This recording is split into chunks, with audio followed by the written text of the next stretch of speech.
What is up, guys? In this video, I wanted to teach you how to solve the integral x over x plus 1 dx. The first step we're going to do is identify a substitution variable. It's going to be u.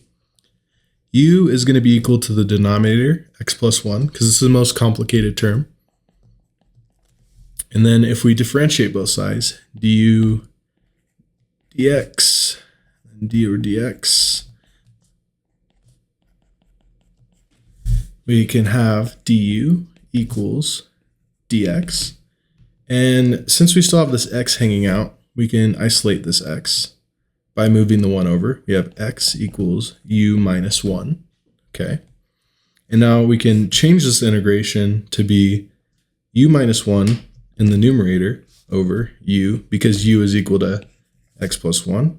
And du is equal to dx, so we can replace that right here. Sweet. And this is equal to the integration of u over u minus 1 over u du.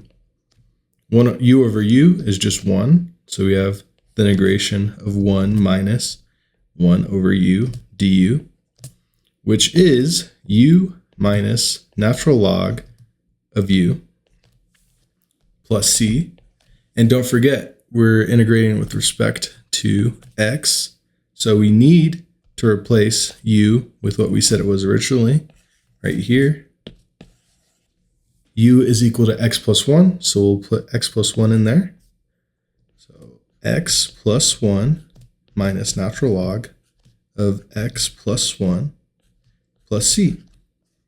So this becomes x plus 1 minus natural log of x plus 1 plus c. And that is our final answer. Sweet.